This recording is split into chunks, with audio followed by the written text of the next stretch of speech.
Well, hey there, how's it going? This is Seth from the RE Tipster blog. I'm putting together this video here as sort of a follow-up, sort of a part 2 to the whole issue of researching wetlands on the vacant land parcels that you're looking to purchase.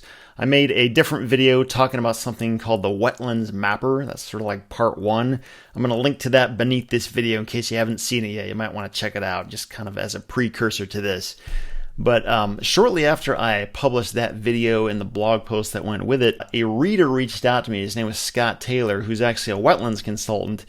And he was telling me, great video, but there's something else you need to know about. And what he was referring to was soil maps that you can integrate with Google Earth as a KML file, very similar to the way that you can do this with the Wetlands Mapper. And apparently this stands to be a lot more accurate than just using the Wetlands Mapper by itself. So if you need like another perspective of what's going on with the soil on or near the properties that you're looking at, this might be worth taking a look at as well. So as you can see here, I've got Google Earth pulled up, and I'm also going to show you this website called the Google Earth Library, which has all kinds of information that works together with Google Earth. And one of those things is called SoilWeb here, and it's a KML file that you can download. You just go right down here to this button and download it. And once that's downloaded, you just have to take the file and drag it right over here on Google Earth. Now once that's there, you probably won't see a lot of change until you start zooming in on the properties you're looking at. So just to kind of stay consistent with video number 1, I'm going to zoom in on that same property. And again, this was a property that I owned up in northern Michigan. And it is this property right here. And something you'll notice once you've got this KML file integrated with Google Earth is you'll see these bubble sort of things all over the place, indicating the presence of certain types of soils. And I'm going to show you how this works. It's actually kind of confusing to the untrained eye. The first time I started using it, I really didn't understand it at all until Scott was nice enough to take the time to show me how this all worked.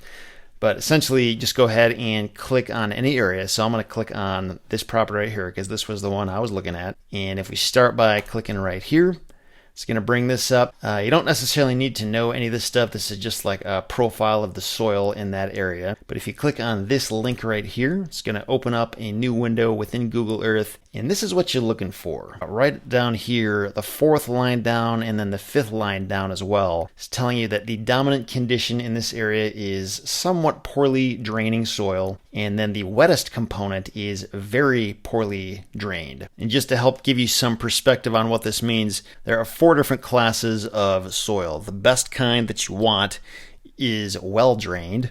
And then the next step down is somewhat poorly drained. And the next one down is poorly drained. And then the worst is very poorly drained.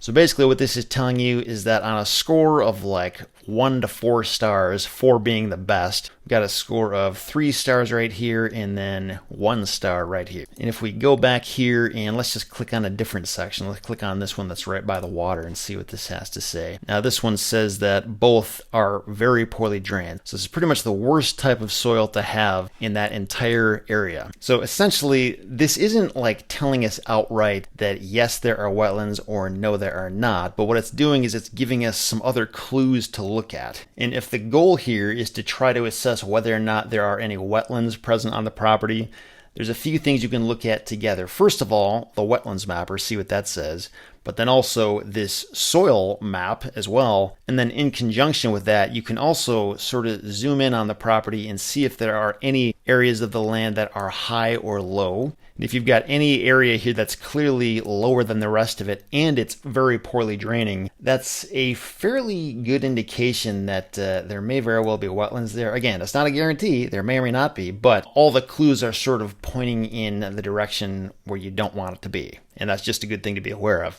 And you can also just visually look at these maps and see, is there any standing water anywhere on the property? Because if there is standing water, or if it's by a body of water, and if it's very poorly draining or even poorly or somewhat poorly draining, and or if there is any low ground here, then those can all just be indicators that, I think we might have a problem here. And essentially what you can do is you can kind of use these clues as negotiation points so that if you do still want to pursue this property, at least you're armed with some information. And you might not necessarily know for a fact that there are wetlands there, because really the only way to know that is to get a wetlands consultant or the U.S. Army Corps of Engineers onto your property to verify that. But if you're not going to go that route and you just want to use these online resources, you can kind of gather your evidence and make a solid case for why you need to make a much lower offer on this property, because there's a heightened level of risk of the potential presence of wetlands on this property. And even if you don't want to negotiate lower, maybe you just want to walk away from the deal altogether, or you just want to walk into the transaction with your eyes open, aware of all the potential issues going on. This is another tool you can use just to help educate yourself about the soil characteristics of the properties you're looking at. So anyway, I just thought that was a super helpful tool that I did not know about until Scott told me about it.